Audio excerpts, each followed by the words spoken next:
అందరికీ నమస్కారం. నిన్న విజయసాయిరెడ్డి సిట్టు ముందు హాజరై రాజ్ కసిరెడ్డి గురించి, ఆయన తోడల్లుడు అవినాష్ రెడ్డి గురించి, అందరి గురించి బయట పెట్టేశాడు. కానీ విజయసాయిరెడ్డి చెప్పని చాలా అంశాలు ఉన్నాయి అనేది ఈ రోజున చాలామంది విశ్లేషకులకు బయట పెడుతున్న అంశం.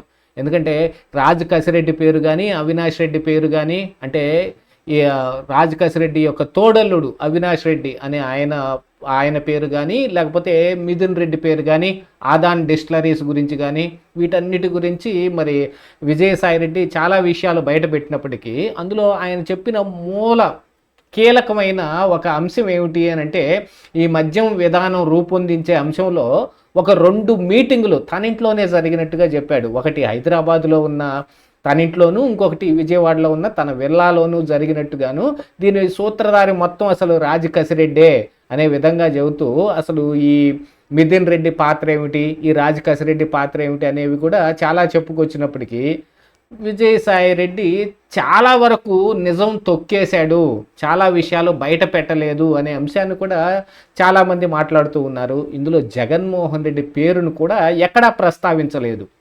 ఈ రోజున పేపర్ల నిండా కూడా ఏదో విజయసాయిరెడ్డి మొత్తం చెప్పేసినట్టుగా అభివర్ణిస్తూ ఉన్నప్పటికీ రాజ్ కసిరెడ్డి గురించి చాలా విషయాలు బయటకు వస్తున్నాయి అనేది కూడా చెబుతూ ఉన్నప్పటికీ మరి విజయసాయిరెడ్డి ఆధ్వర్యంలో జరిగిన ఈ మద్యం విధానం పైన జరిగిన ఆ 2 మీటింగుల తాలూకు అవుట్కమ్ ఏంటి, అందులో విజయసాయిరెడ్డి ఎంత లబ్ధి పొందాడు అనే విషయాన్ని దేన్ని బయటపెట్టలేదు. కాకపోతే విజయసాయిరెడ్డికి ఉన్న అవసరాలు కావచ్చు, అవకాశాలు కావచ్చు, వాటిని అందిపుచ్చుకోవటం కోసం మాత్రమే ఇప్పుడు ఆయన ఈ సిట్టు ముందు హాజరవటం, దీని గురించి చెప్పటం జరిగింది. అసలు ఈ రోజున పేపర్లో వచ్చిన బ్యానర్ ఐటెంలో వచ్చిన ఈ అంశాన్ని ఒకసారి మనం పరిశీలిస్తే విజయసాయిరెడ్డి ఎంతవరకు నిజం చెప్పాడు అనేది చూసుకోవాలి. ఆనాడు లిక్కర్ పాలసీపై జరిగిన 2 సమావేశాలకు వెళ్ళాను. హైదరాబాదు, విజయవాడలో జరిగిన ఈ భేటీల్లో రాజ్ కసిరెడ్డి, ఎంపీ మిథున్ రెడ్డి, ఇంకొందరు పాల్గొన్నారు. అందులో ఈ అవినాష్ రెడ్డి పేరు కానీ, సజ్జల ఇంకొక ఏదో రెడ్డి గారి పేరు ఒకటి చెప్పారు. దాంతోపాటుగా ఒక ముస్లిం అతను కూడా ఉన్నట్టుగా కూడా ఆయన చెప్పడం జరిగింది. వీళ్లతో పాటుగా ఈ మీటింగుకి వాసుదేవ్ రెడ్డి, ఇంకా ఇతరత్ర ఏపీబీసీఎల్లో పనిచేస్తున్న వాళ్ళు కూడా అటెండ్ అయినట్టుగా కూడా చెప్పారు. వ్యాపారానికి కావాలంటే అరబిందో కంపెనీ శరత్ చంద్రారెడ్డి దగ్గరికి చెప్పి 100 కోట్లు ఇప్పించాను అనే విషయాన్ని కూడా ఇక్కడ బయట పెడుతూ ఇంకొక కీలకమైన మాట ఏమన్నాడు అని అంటే, రాజ్ కసిరెడ్డి ఒక తెలివైన క్రిమినల్ అని. యాక్చువల్గా ఆ తెలివితేటలు మొత్తం ఇప్పుడు విజయసాయిరెడ్డి ఇక్కడ చూపించటం మొదలుపెట్టాడు. రాజ్ కసిరెడ్డిని వైసీపీలోని వ్యక్తులు నాడు తనకు పరిచయం చేశారని విజయసాయి తెలిపారు. 2017-18లో కసిరెడ్డి పార్టీలోకి వచ్చారు. ఆయన ఒక తెలివైన క్రిమినల్. ఆ విషయం తెలియక ఆయనకు ఈ పార్టీలో కీలక బాధ్యతలు అప్పగించాను. మొట్టమొదట ఎన్ఆర్ఐ విభాగానికి అప్పగించాను, ఆ తర్వాత సోషల్ మీడియా విభాగం చూసుకోమని చెప్పాను. అనంతరం ఎన్నికలు వ్యూహకర్త ప్రశాంత్ కిషోర్కి ప్రోటోకాల్ బాధ్యతలు అప్పగించాను. అందుకని మనం చూసామంటే 2019 ఎన్నికల రిజల్ట్స్ వచ్చినప్పుడు ఈ విజయసాయిరెడ్డి, జగన్మోహన్ రెడ్డి గట్టిగా ఆలింగనం చేసుకుంటున్న సమయంలో పక్కన పళ్ళికలు ఇస్తూ నుంచుంది రాజ్ కసిరెడ్డి. అప్పుడు ఆ వ్యవహారాలన్నీ చూస్తున్నాడు కాబట్టి పార్టీ పెద్దలకు చెప్పారని ఆయన ప్రోత్సహించింది నేనే. ఈ విషయంలో తప్పు చేశానని భావన ఇప్పుడు కలుగుతోంది.